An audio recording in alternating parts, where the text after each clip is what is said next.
کئی دفعہ مختلف جگہوں پہ درس دیا ہے اور یہ درس محفوظ ہیں اگر سننا چاہیں. الحمد ثنائے کامل، ترجمہ بھی میں الکوثر سے، اگر آپ مزید سمجھنا چاہیں، اور ان میں سے بہت سا حصہ تفسیر الکوثر آپ کے سامنے ہے، ایپ پہ بھی ہے، واٹس ایپ اور آپ کا ویب سائٹس پر بھی ہے، وہاں سے آپ پڑھ سکتے ہیں. الحمد ثنائے کامل للہ، اللہ کے لیے ہے. کون؟ جو عالمین کا پالنے والا ہے. وہ کون ہے؟ الرحمن الرحیم. اللہ کی حمد ہے. کیوں اللہ کی حمد ہے؟ اس لیے کہ وہ رب ہے. کیونکہ اللہ رب ہے، اللہ کے علاوہ کوئی رب نہیں ہے، اس لیے صرف اللہ ہی محمود ہے. محمود جس کی حمد کی جاتی ہے، صرف اللہ ہی محمود ہے. کیوں؟ اس لیے کہ اللہ رب ہے، اس لیے کہ اللہ رحمان ہے، اس لیے کہ اللہ رحیم ہے، اس لیے کہ اللہ مالک یوم الدین ہے. ان صفات کی وجہ سے انشاءاللہ ایک ایک کر کے ان کو ہی بیان کریں گے. ان صفات کی وجہ سے اللہ لائق حمد ہے، اللہ لائق ستائش ہے. ستائش کامل، حمد کامل، خوبصورت ترین تعریف اللہ کی ہے. اور حمد ہم نے عرض کیا کہ حمد اس تعریف کو کہا جاتا ہے جو شکر کے ساتھ ہو. وہ تعریف جو شکر کے ساتھ ہو، وہ تعریف جو کسی زندے کی جائے، وہ تعریف جو محبت کے ساتھ کی جائے. ابھی ہم اس گنبد کی تعریف کرتے ہیں لیکن محبت کے ساتھ تو نہیں کرتے. کہتے ہیں بہت بڑا گنبد ہے، بس بہت خوبصورت گنبد ہے، بہت خوبصورت شینڈیلیئر ہے، بس اتنی سی تعریف کرتے ہیں. اس تعریف میں محبت کا عنصر نہیں ہوتا.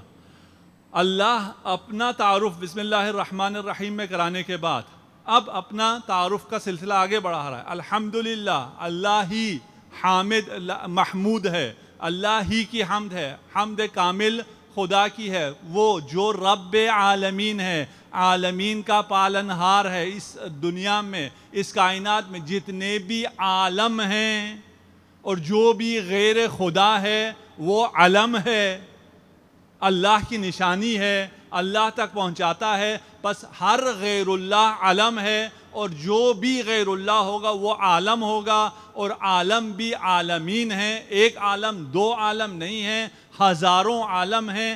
آج جب ہم سائنس کی ترقی سے یہاں تک پہنچے ہیں کہ اس دنیا میں ہزاروں لاکھوں کہکشانے ہیں، ہر کہکشاں کا اپنا سورج ہے، اور وہاں اس کی اپنی زمین ہو سکتی ہے، وہاں بھی موجودات ہو سکتے ہیں، وہاں بھی مخلوق ہو سکتی ہے. وہ ان سب کا اور تمہارا خدا ہی رب ہے. وہ ایک رب ہے، وہ ایک تم سب کا رب ہے. تو اگر کسی کا باس ہے تو تیرے ذہن میں ہمیشہ رہے کہ میں اور یہ ہم دونوں کا رب ایک ہی ہے. کبھی تیرے ہاتھوں سے ظلم سرزد نہیں ہو سکتا کسی کے حق میں. کیوں؟ اس لیے کہ میں بھی بندہ ہوں، یہ بھی بندہ ہے. اس نے بھی اسی کے سامنے جواب دینا ہے، میں نے بھی اسی کے سامنے جواب دینا ہے. دنیاوی اسٹیٹس میں ہو سکتا ہے آپ اوپر ہوں وہ نیچے ہوں، لیکن اللہ کے معیارات میں ہو سکتا ہے وہ اوپر ہو آپ نیچے ہوں.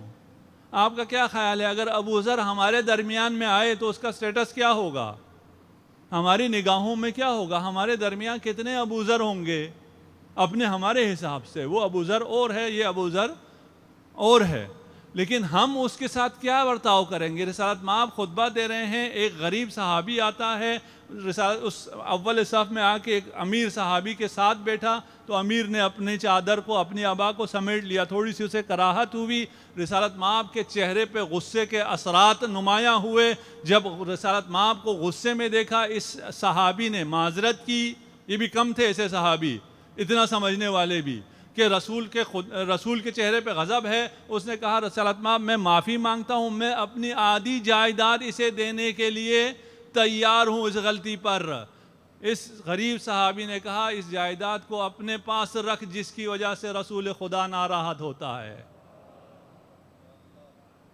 مجھے اس جائیداد کو کیا کرنا؟ تو ہمارے درمیان بھی کتنے ایسے لوگ ہوں گے، ان کے ساتھ ہم ایسا برتاؤ نہ کریں کہ خدا نے ہمیں مقام دے رکھا ہے، جس خدا نے تجھے مقام دے رکھا ہے اسی خدا کا وہ عبد ہے۔ کل قیامت کے دن ہو سکتا ہے اسے وہ مقام ملے کہ تو اس کا محتاج ہو، اور یہ یاد رکھیں غریبوں کو خدا وہ مقام دے گا قیامت کے دن کے امیر ان کے غریبوں کے محتاج ہوں گے۔ یہ